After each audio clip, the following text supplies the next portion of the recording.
Salut, c'est Caro. Tu penses avoir une main pleine de pouces? Tu regardes des DIY de rénovation parce que tu veux rénover chez vous puis tu te dis oh my god, j'ai pas tous ces outils, j'ai pas toutes ces connaissances.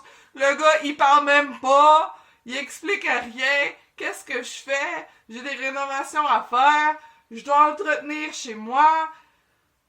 Qu'est-ce que je fais? Ben, je suis là pour toi. Oui, je vais te donner des conseils, comment faire des choses de façon simple, avec des outils qui coûtent pas les yeux de la tête puis un atelier au complet dans le garage. On va tester ensemble des DIY parce que je suis pas professionnelle. Je sais me débrouiller, puis c'est ce que je veux vous apprendre, comment vous débrouiller vous-même, comment aller chercher vos informations, comment procéder sans avoir tous les outils, toutes les connaissances, juste vous débrouiller avec des conseils de base pour pouvoir être indépendante, faire vos travaux vous-même à faible coût, sans dépendre de professionnels ou de votre père, votre chum, votre ma tante qui sait tout faire. Oui, oui, parce qu'il y en a des comme moi qui savent tout faire au féminin. Fait que pour cette capsule d'aujourd'hui, ce qu'on va faire, c'est que j'ai eu un problème de moisissure dans mon garde-manger. Fait que je vais vous expliquer comment démolir sans tout démolir, puis comment trouver le problème et reconstituer le fameux plafond en question. Fait que ce qu'on va faire, c'est qu'on va démolir, décontaminer, isoler selon les normes, et puis refermer le plafond. Donc on va faire du gyps, du plâtre, puis on va voir tout ensemble.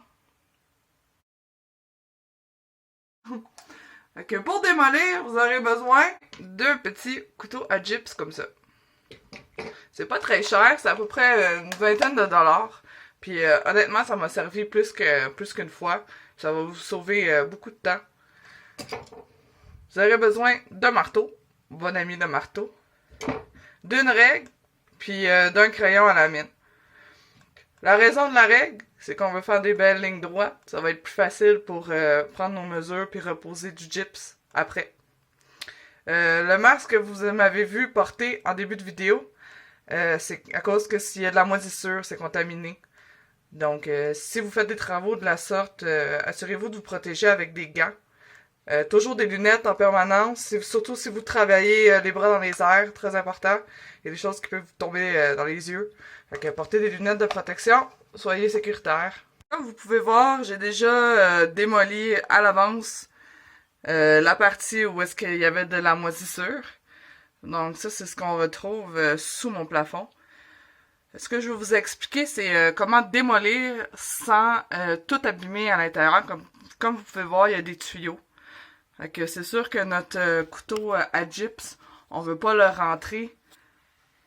On veut pas le rentrer comme ça et couper. Parce qu'on pourrait couper... on pourrait faire des gros dégâts de cette façon. Fait que la façon de couper, c'est qu'on y va toujours en biais et on ne rentre pas la lame complètement. Vous pourriez imaginer les dégâts que ça pourrait faire si j'arriverais puis je coupais comme ça mon gyps. Ce qui est important quand on démolit puis qu'on n'est pas habitué de faire certains travaux, c'est que lorsqu'on démolit, il faut examiner comment que ça a été fait à la base pour pouvoir bien refaire le travail. Fait que vous pouvez vous aider en vous prenant des photos des étapes que vous avez faites pour démolir, pour pouvoir mieux reconstruire. Comme ici, j'ai démoli un peu du mur, comme vous pouvez voir, parce qu'il y avait de la moisissure directement dans la jonction entre le plafond et le mur. Puis j'ai remarqué en démolissant que le mur, ce mur-là supportait le gyps du plafond, donc il vient s'accoter dessus. Donc quand j'ai ouvert, ce que j'ai trouvé d'anormal, c'est qu'il y avait très peu de laine à cet endroit. L'endroit avait déjà été démoli et réparé, mais apparemment, il y a quelque chose qui a été mal fait parce qu'il y avait plus de polythène, il y avait presque peu de laine. Puis ici, on a des tuyaux d'eau chaude, d'eau froide qui passent dans le plafond. Nécessairement, si le mur est plus chaud que les tuyaux d'eau froide, ce qui est très fréquent, ou à l'inverse, que le mur est plus froid que le tuyau d'eau chaude, ça fait de la condensation. Ça doit absolument être isolé. Donc, notre cause, en fait, une partie de la cause de la moisissure est le manque d'isolation dans le plafond. En me mettant la tête dans le trou, j'ai trouvé mais qu'est-ce que c'est que ça? Mais qu'est-ce que c'est que ça? Et oui! Et on dirait qu'il fait moins 20 là-dedans! Qu'est-ce que c'est ça? Ouais, j'ai trouvé un conduit qui va vers l'extérieur de chez nous. OK? Ça atterrit dehors. Ça n'a pas été isolé. Il y a de la belle air fraîche qui sort d'ici. Et regardez, ça tombe directement sur les tuyaux. Donc, non seulement il y a des grands risques de gel, mais deuxièmement, la condensation se fait à l'extrême, disons, dans ce lieu renfermé. Donc, moi, ce que j'ai fait, OK, j'ai mis mon bon ami, le speaker. Là, je suis pas sponsorisée par Marley, mais bon. J'ai mis mon bon ami, le speaker, dans cet orifice. D'accord? Le speaker face vers le conduit. OK? Bon, vous comprenez la chose. J'ai mis la musique au max. Puis après ça, je suis sortie dehors. Puis j'ai cherché où est-ce que ce tuyau arrivait. Puis il arrive bel et bien dehors, sur mon balcon. Il n'y a aucune isolation extérieure de fait. Aucune isolation intérieure de fait. Donc, méga problème. Alors, qu'est-ce qu'on fait avec ce tuyau? Ben, premièrement, pour éviter tout de suite toutes sortes de gel et de problèmes, j'y rentre un morceau de laine à l'intérieur, comme ça. Puis ce que je vais venir faire, c'est je vais rajouter un polythène avec du duct tape par-dessus. Juste pour être sûr que l'air ne passe plus du tout. Avant de décontaminer, on va enlever tout ce qui pourrait causer la moisissure à l'avenir. Cette laine-là n'a pas l'air saine. Je sais pas si vous voyez bien, là, mais elle se défait. Je vais l'enlever complètement. Ici, on a un polythène avec notre fameux tuyau. On a un polythène. On va l'enlever complètement parce qu'on va en remettre un neuf. Puis en dessous, là, ben par-dessus, regardez ça. Et voilà, de la laine, une accumulation de la même sorte de laine. On va tout enlever, puis on va décontaminer.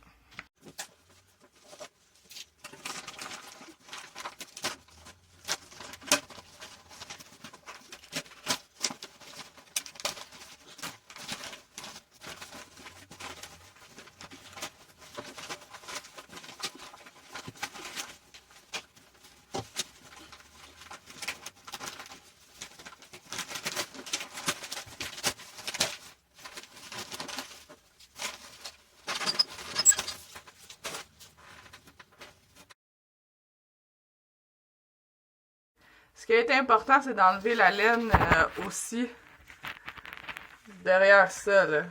Ça, c'est important parce qu'il y a de la laine ici. Puis il peut y avoir de la moisissure. Comme ici, je sens des choses rugueuses. La laine est collée. D'après moi, il y a eu beaucoup de condensation ici.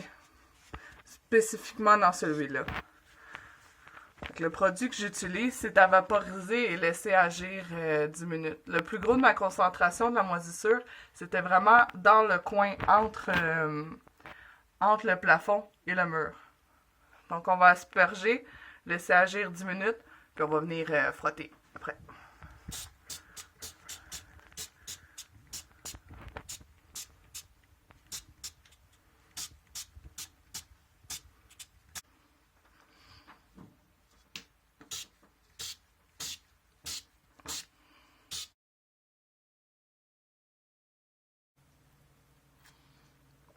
Bon ben, on a 10 minutes à tuer. Fait que pendant ce temps-là, j'ai été regarder sur Internet l'isolation pour mes tuyaux. On a tuyaux d'eau froide, d'eau chaude. On avait un problème d'air qui rentrait en dedans. Ça a été réglé, ça a été scellé. Il y a de la laine là-dedans.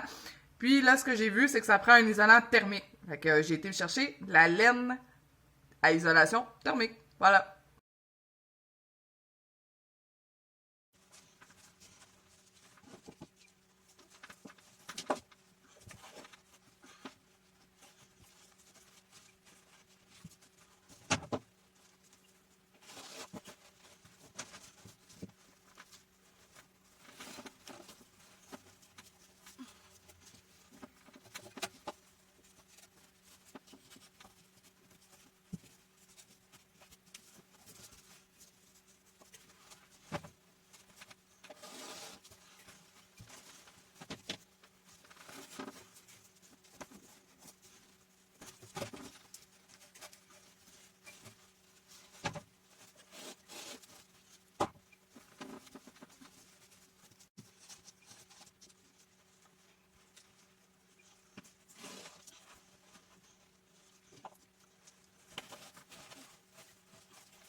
Pour l'étape du polythène, idéalement, il faudrait enlever là aussi au préalable toutes les vis qui auraient pu rester prises. Puis aussi, je vais dévisser. Vous voyez, il y a des petites vis où est-ce qu'il y a les morceaux pour visser le gyps dedans. Ils sont vissés dans le bois. Moi, je vais aller mettre mon polythène exactement comme il a été mis, lui, en dessous de ce morceau-là.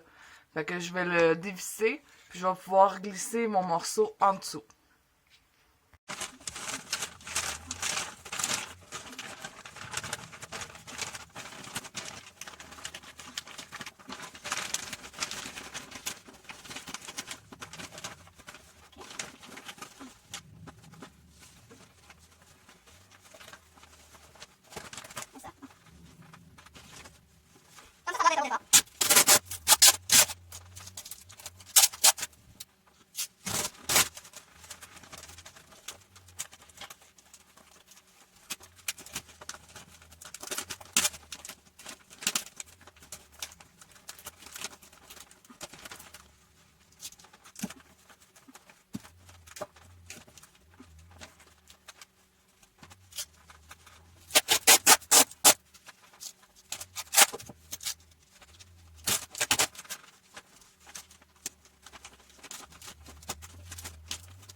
Bon, je pense que c'est tout pour cette vidéo-là. Je vais faire une partie 2 pour le gyps puis le plâtre. Pour l'instant, ça fait beaucoup d'informations. Vous avez vu la démolition, la décontamination, l'isolation, remettre le polythène. Donc, je vous laisse là-dessus. Je vous reviens bientôt avec une nouvelle vidéo pour la suite du projet. Si vous avez aimé cette vidéo-là, n'oubliez pas de vous abonner parce que je vais poster d'autres contenus si vous aimez ça. C'est sûr, plus que j'ai de personnes qui aiment ça, plus que ça va me motiver à faire d'autres projets. Allô, minou! Donc, c'est ça. J'espère que vous avez aimé. Si vous avez des questions, commentez. Je vais essayer de répondre le plus vite possible. Bye!